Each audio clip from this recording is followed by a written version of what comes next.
historia ocurrió cuando estaba en la Fuerza Aérea, destinado en una base en Luisiana. No voy a mencionar el nombre de la base, pero estoy seguro de que muchos podrán deducir cuál es al escuchar algunos de los detalles de esta historia. Esto sucedió unos años después de que llegué. Mi llegada a esta base fue en 2006, y desde el principio, tanto yo como otros reclutas nuevos fuimos recibidos con todo tipo de relatos aterradores. Había historias de un hombre con sombrero de copa que vagaba por un camino oscuro y estrecho, en las afueras de un área de almacenamiento. Otra hablaba de un hombre trastornado que fue atropellado por un coche patrulla y huyó hacia el bosque cercano. Pero mi experiencia está relacionada con otra historia que me contaron. Fue en mi segunda noche de turno. Me asignaron junto a un aviador que llevaba varios años en la base. Me contó sobre una niña pequeña que solía visitar a su padre mientras se construía la zona de almacenamiento en la que trabajábamos, mucho antes de que cualquiera de nosotros estuviera allí. Según la historia, la niña estaba jugando en las estructuras en construcción cuando, accidentalmente, cayó desde lo alto y perdió la vida. Aunque muchos detalles no tenían mucho sentido para mí, la historia me dejó intranquilo. Para empeorar las cosas, mi compañero me llevó al lugar exacto donde supuestamente ocurrió todo. Apagó el motor del vehículo y la música, dejándonos en un inquietante silencio. Aunque intentó asustarme varias veces, no pasó nada fuera de lo normal esa noche. Avancemos unos 3 años. Esa noche me asignaron trabajar en esa misma área de la base. Para entonces, la zona de almacenamiento estaba casi completamente clausurada, salvo por algunas áreas menores que requerían inspecciones ocasionales. El turno comenzó mal. Mi compañero y yo recibimos un camión para ganado para patrullar, ya que nuestro vehículo habitual estaba en mantenimiento. Sí, un camión para ganado, no es broma. Aunque este detalle parezca insignificante ahora, será importante más adelante. Avanzando en el turno, teníamos programadas 3 revisiones aleatorias en la zona de almacenamiento, y ya habíamos completado 2 sin incidentes. A eso de las 4 de la mañana, decidimos hacer la última revisión. Para entrar había que abrir 2 enormes portones, un proceso que siempre tomaba tiempo. Entramos, cerramos las puertas detrás de nosotros y seguimos adelante. Mi compañero, a quien llamaremos Alfa, iba conduciendo mientras yo verificaba con una linterna los candados de las estructuras. Un detalle que olvidé mencionar antes es que la historia de la niña había sucedido en un camino dentro del área de almacenamiento que llamábamos Calle Hecho. Todo parecía normal mientras hacíamos nuestras rondas, hasta que Alfa tomó la última curva hacia esa calle. Habíamos estado conversando la mayor parte de la noche, pero de repente sentí un cambio. Algo era diferente, aunque no podía identificar exactamente qué. Cuando estábamos a mitad del camino, todo se volvió extrañamente silencioso. Incluso el sonido del motor del camión y la música de fondo parecían desvanecerse. A medida que nos acercábamos a la estructura mencionada en la historia, giré la cabeza hacia la ventana opuesta, y desde mi oído izquierdo, escuché un sonido que casi me hizo perder el control. Thank you. Era un gemido débil, como si alguien estuviera en profundo sufrimiento, similar al sonido que hace la chica de la maldición. Sí, estoy hablando en serio. Dentro de la cabina del camión, entre el asiento del conductor y el mío, llenando el espacio con un escalofrío indescriptible, sentí que la sangre se me helaba y en un acto reflejo le grité a Alfa: «Oye, basta con eso». Él me miró con una expresión de completa confusión y respondió: «¿Estoy manejando muy rápido?». Levanté la mano en señal de silencio mientras trataba de escuchar de nuevo. Y ahí estaba otra vez, ese perturbador sonido. Apagué la música y le susurré: «¿Escuchas eso?». Alfa detuvo el camión, claramente desconcertado. Por un breve momento todo quedó en un inquietante silencio. Entonces ambos lo escuchamos. Ese gemido, más claro esta vez, como si una mujer estuviera luchando por respirar mientras alguien la estrangulaba. El sonido era aterrador, pero el hecho de que ambos lo percibiéramos lo hacía aún más espeluznante. Antes de que pudiera decirle algo más, Alfa me interrumpió con una voz cargada de miedo. ¿Qué diablos es eso? No sé por qué, pero decidimos esperar un momento más para ver si el sonido se repetía. El tintineo metálico de las puertas traseras del camión y el rugido del motor diésel eran fácilmente identificables, Pero entre esos ruidos apareció nuevamente el gemido. Esta vez fue más fuerte, como si viniera tanto de fuera como de dentro del camión. Era como si algo invisible nos rodeara. Sin pronunciar palabra, Alfa puso el camión en marcha y salió de esa calle a toda velocidad. Tomó una curva tan rápido que casi voltea el vehículo, pero en ese momento, ninguno de los dos estaba preocupado por eso.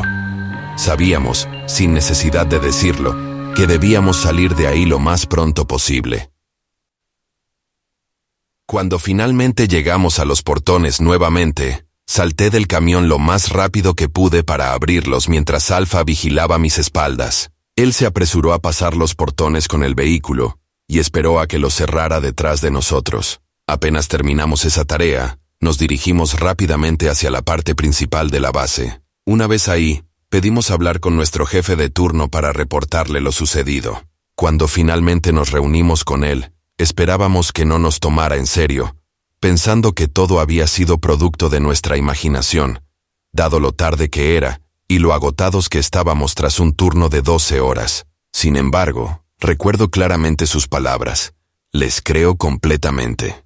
Luego añadió algo que nos dejó sin habla. De hecho, algo similar me pasó 2 veces. Una vez en ese mismo lugar, y otra en el edificio detrás de ustedes, dijo señalando nuestra cárcel. Aunque suene cliché, el gemido que escuchamos era como algo sacado de una película de terror. Pero te aseguro que fue real, y todavía se me erizan los pelos al recordarlo. Después de ese incidente, solo volví a esa área de almacenamiento una vez más, pero jamás me atreví a pasar por esa calle otra vez, mucho menos de noche.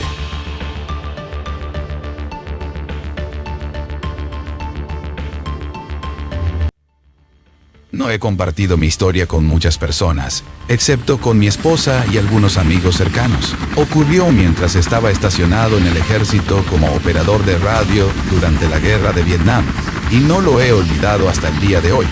Era un joven recluta, recién salido de la escuela secundaria, y no sabía mucho sobre la guerra. No tenía idea de en qué me estaba metiendo o cuál era el propósito, pero lo que sí sabía era que tenía un deber con mis compañeros de servicio. Llegamos un viernes por la tarde y nos subieron a varios autobuses para llevarnos a nuestros barracones. El aire era muy húmedo y el suelo estaba empapado debido a una tormenta que acababa de pasar por la zona. Recuerdo vívidamente el trayecto y cómo olía a alcantarilla. Mi primera noche fue tranquila y sin incidentes, pero todos sentimos la atmósfera tensa mientras nuestros sargentos de instrucción nos atormentaban con historias durante el entrenamiento básico. Recuerdo la media luna justo sobre mi cabeza, que se asomaba entre las nubes, y todos estábamos simplemente sentados contando chistes. Yo era más del tipo técnico y no tenía mucha aptitud para la comedia, así que solo escuchaba. Mi deber era manejar las comunicaciones entre mi unidad y todos los demás para que todos supieran lo que estaba sucediendo en otras partes. Llevaba una caja en mi espalda, que era del tamaño de los dispositivos de radio de esa época, además de un montón más de equipo y suministros. Me asignaron rápidamente a una unidad muy unida que acababa de perder a su operador de comunicaciones por una mina terrestre. Y recuerdo la primera vez que hicimos contacto con el enemigo.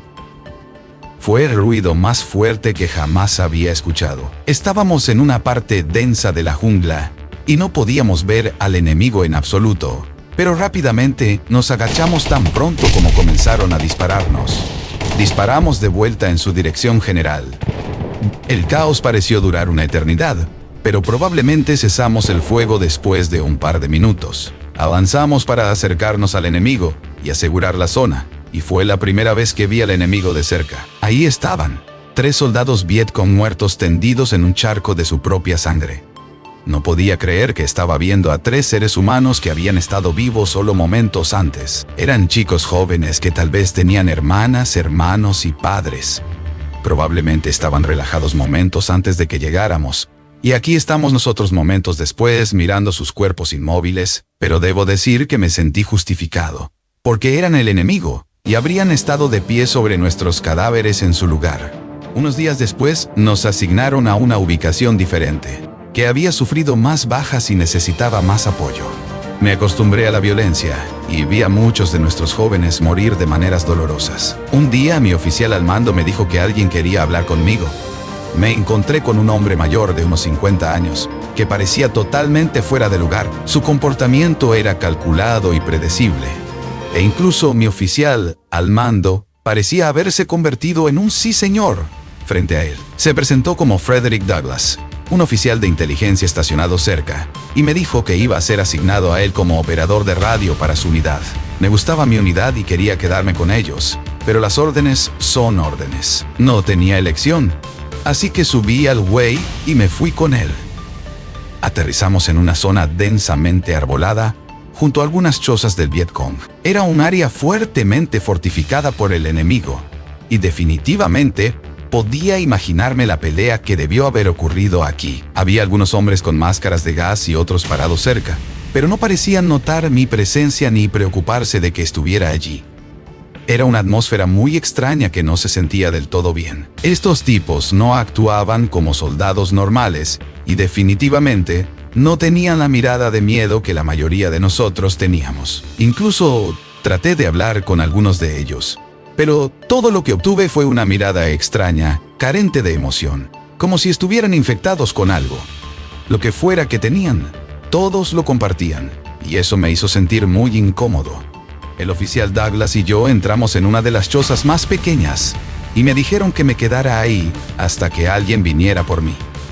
Debería haberme quedado allí y esperado, pero estaba demasiado curioso e inquieto para relajarme. Así que salí hacia la tienda principal y eché un vistazo dentro. Lo que vi hizo que mi estómago se hundiera como nunca antes. En una mesa improvisada había 6 contenedores opacos. Cada uno de ellos tenía una cabeza decapitada de un combatiente guerrillero en su interior, con varios tubos y cables saliendo de ellos. Un líquido verde parecía estar reaccionando con las cabezas, ya que sus bocas y ojos temblaban como si estuvieran medio vivos. De repente sentí una mano agarrar mi hombro. Era el oficial de inteligencia Douglass, y parecía muy molesto. Con voz temblorosa le pregunté qué estaban haciendo allí dentro, pero él respondió airadamente que no debería haber entrado ahí, y me envió de vuelta a mi choza. Debimos haber sido atacados o algo así, porque desperté un día después en una unidad de triaje con varias costillas rotas y una clavícula fracturada, sin ningún recuerdo de lo que sucedió después de eso. Nunca volví a ver al oficial Frederick Douglass ni a esos soldados durante el resto de mi tiempo allí, si ese era siquiera su verdadero nombre. Y a menudo me pregunto qué estaban haciendo esos tipos allí. Tal vez estaban intentando obtener inteligencia de soldados enemigos muertos, o algo así. De cualquier manera, fue una experiencia extraña que nunca olvidaré. Todos los nombres de esta historia serán cambiados, y todas las ubicaciones serán omitidas. Esta experiencia me dejó muy paranoico de muchas maneras. Era tarde por la noche. Podía sentir el golpeteo de mi corazón dentro de mi pecho, mientras nuestro vehículo blindado se desviaba del camino de grava, atravesando la densa maleza. Habían pasado semanas desde que la unidad Bravo quedó en silencio, desapareciendo como un susurro de humo en un día ventoso. La llamada de auxilio había crujido en nuestras comunicaciones más temprano, una señal inesperada de vida de nuestros camaradas desaparecidos hace tanto tiempo. Pero lo que me perseguía más que su reaparición repentina era el contenido de su mensaje. Una cadena críptica de números repetida sin cesar. Sargento Davis, ¿estás seguro de que este es el lugar? Pregunté por la estática del radio que cortaba el silencio que se había asentado sobre nuestro escuadrón. Eso es lo que confirmó el mando. Prepárense, respondió Davis. A medida que nuestro vehículo se detenía, la densa niebla parecía empeorar. Desembarcamos hacia lo desconocido. El silencio de la base abandonada se volvía cada vez más inquietante. Los edificios se erguían como cascarones vacíos, con ventanas destrozadas y puertas abiertas. Un lugar que había sido un centro vivo de actividad militar semanas antes, ahora parecía una ciudad fantasma. Davis ordenó en un susurro que nos mantuviéramos alerta mientras avanzábamos, con nuestras botas crujiendo sobre vidrios rotos y escombros. Había signos de lucha por todas partes. Muebles volcados, trapos ensangrentados y municiones regadas por el suelo, pintando un cuadro del caos que había tenido lugar recientemente. La base, que una vez fue un bullicioso núcleo de actividad militar, ahora estaba escalofriantemente silenciosa, salvo por nuestras respiraciones superficiales y el distante, resonante canto de los números transmitidos. A medida que nos acercábamos al centro de mando, la transmisión se hacía más fuerte, un canto constante que parecía perforar mi mente, su significado tan esquivo como las sombras en la niebla que nos rodeaba. Al entrar al centro de mando, lo encontramos abandonado, con el aire viciado, y la única luz provenía de las consolas parpadeantes.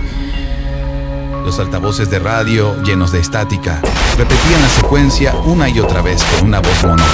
5, 8, 2, 4, 7, 5, 8, 2, 4, 7. La cabo le susurró. ¿Qué significa eso? Sus ojos estaban muy abiertos mientras escaneaba la habitación.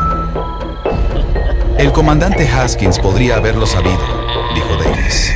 El comandante Haskins era el líder de la unidad que había desaparecido junto con su equipo. Continuamos nuestra búsqueda por la base desolada, con la esperanza de encontrar una pista, un sobreviviente, algo. Pero fue el laboratorio lo que cambió todo. La puerta estaba entreabierta, colgando de sus bisagras como si hubiera sido forzada. Dentro, el aire era denso con el olor a descomposición y químicos. Frascos rotos y equipos volcados indicaban que las actividades allí habían sido interrumpidas abruptamente. Y entonces los vimos, los cuerpos. Miembros de la unidad Bravo, o lo que quedaba de ellos, estaban esparcidos por el suelo. Sus rostros estaban contorsionados en expresiones de terror absoluto. Fue una masacre, pero la causa era incierta. No había heridas de bala ni signos de lucha en sus restos. Lee señaló hacia un rincón de la habitación. Allí, entre un montón de notas de investigación y experimentos abandonados apresuradamente, yacía el cuerpo del comandante Haskins.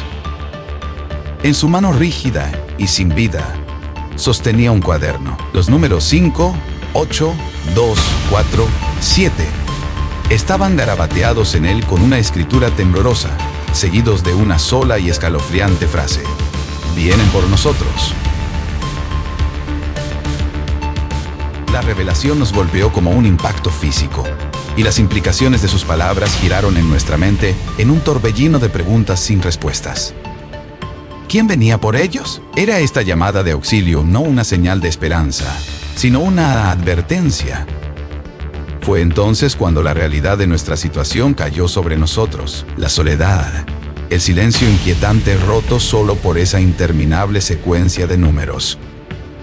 No éramos los rescatadores, éramos las próximas víctimas.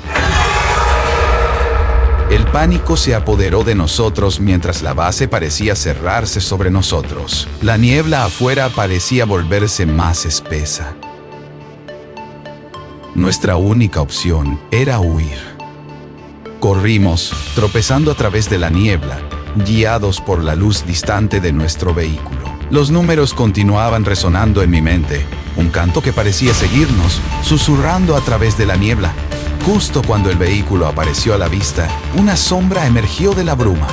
Un escalofrío más frío que la muerte recorrió mi columna cuando un hombre extraño, envuelto en sombras, comenzó a moverse hacia nosotros. Ahora, el grito de Davis me devolvió a la realidad. La urgencia en su voz reflejaba un miedo primitivo dentro de mí. Nuestro entrenamiento nos había preparado para muchos tipos diferentes de enemigos, pero no teníamos idea de con qué estábamos lidiando aquí. Nos apresuramos a subir al vehículo. Las manos de Lee temblaban mientras manejaba las comunicaciones, con obvio miedo en su voz. Esta es la unidad Alfa llamando al mando. Mayday, Mayday. Necesitamos una extracción inmediata de la zona Bravo. ¿Copian? ¿Cambio? La radio crepitó, los números interrumpiendo su súplica de ayuda. 5, 8, 2, 4, 7. No podía sacudirme la sensación de que esos números tenían algún significado relacionado con lo que habíamos encontrado. A medida que la base se desvanecía en la distancia, engullida por la niebla, también lo hacía la figura que emergió de las sombras. Sin embargo, el terror que inspiró permaneció mientras acelerábamos hacia un futuro incierto. Davis rompió el silencio y dijo: «No podemos dejar que esto termine aquí. Necesitamos descubrir qué significan esos números y qué le sucedió a la unidad Bravo. Yo quería lo mismo. Sentía que se lo debíamos, pensando en los cuerpos retorcidos y sin vida que habíamos dejado atrás. Los primeros rayos de la madrugada comenzaron a atravesar la oscuridad. Sentí una determinación sombría asentarse en mí. Habíamos sobrevivido la noche, pero la verdadera batalla parecía estar apenas comenzando. Armados con nada más que una cadena de números y los recuerdos inquietantes de lo que habíamos presenciado, el misterio de esos números y los horrores de lo que pudo haberle sucedido a la unidad Bravo siguen siendo un enigma, y todavía me persiguen. Estoy seguro de que también persiguen a todos en mi unidad. Los horrores de esa base fueron solo un capítulo en una historia mucho más grande y aterradora de lo que cualquiera de nosotros podría haber imaginado.